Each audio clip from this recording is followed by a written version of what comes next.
you ever heard the story of the house that remembers the dead?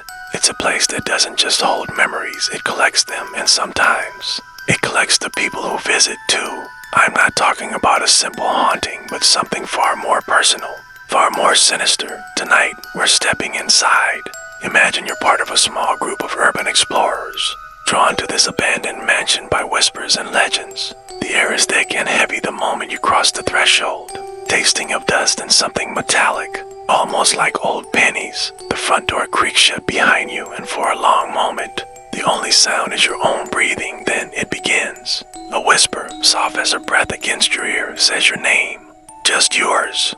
You turn, but no one's there. Your friends across the room look at you, confused. Did you hear that? You ask. They shake their heads, but their eyes are wide.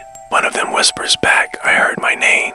You soon realize everyone is hearing the same thing, a personal, ghostly greeting from the darkness. It's the house's way of saying, I see you.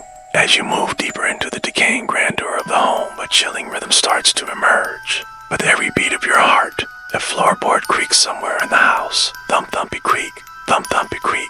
It's a perfect, terrifying synchronization. The house isn't just a structure, it's alive. It's matching its pulse to yours, drawing you into its morbid rhythm. You decide to explore upstairs, pushing open a heavy oak door to a master bedroom.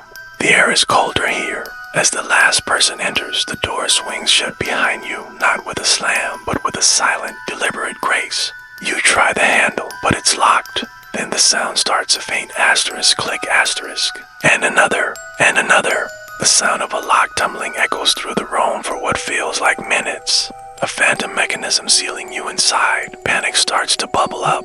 In the corner of the room, there's a large, dust-covered mirror above a vanity. As you approach, wiping away a layer of grime, a handprint materializes on the glass. It's not an old, dusty print. It's fresh, clear, and when one of you dares to touch it, the glass is warm, as if a hand were just pressed against it from the other side, reaching out.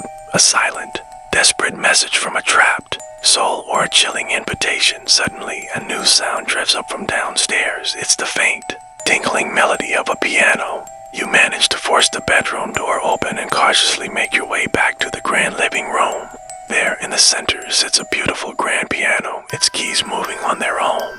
It's playing a lullaby, a simple, haunting tune that none of you have ever heard before. It's a song for a child that never was, or perhaps a child that never left. The melody repeats over and over, an endless, sorrowful loop that seeps into your bones. The house is becoming more active, more aggressive. You start to hear voices calling from other rooms, but these aren't the whispers of strangers. One of you hears your mother's voice calling your childhood nickname from the kitchen. Another hears his grandfather, who passed away years ago, calling him from the library. The house is using your most precious memories against you, luring you, trying to separate you with the voices of the people you loved and lost. It's a cruel psychological torment designed to break you down. That's when true fear takes hold. You all decide it's time to leave, to run and never look back.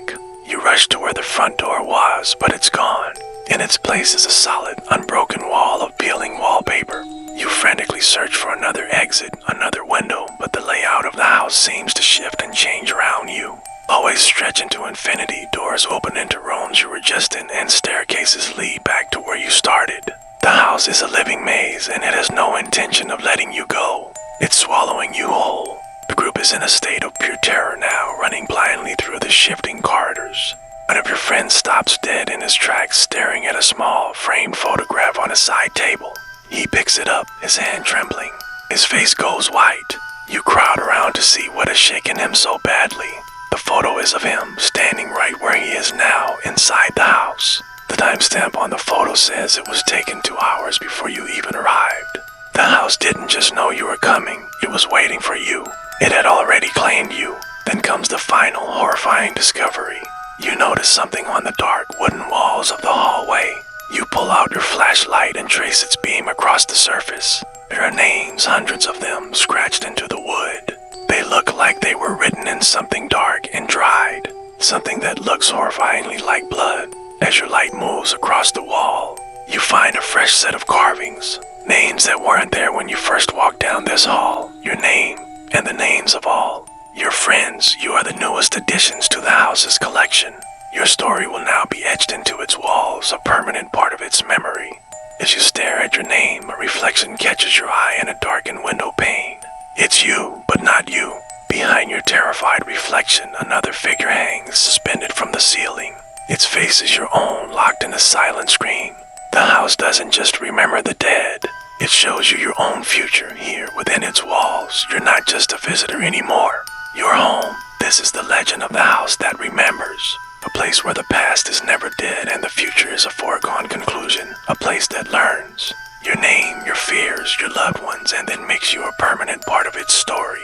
So, if you ever find yourself before such a place, remember this tale. Some doors are better left unopened. Thank you for joining me on this terrifying journey tonight.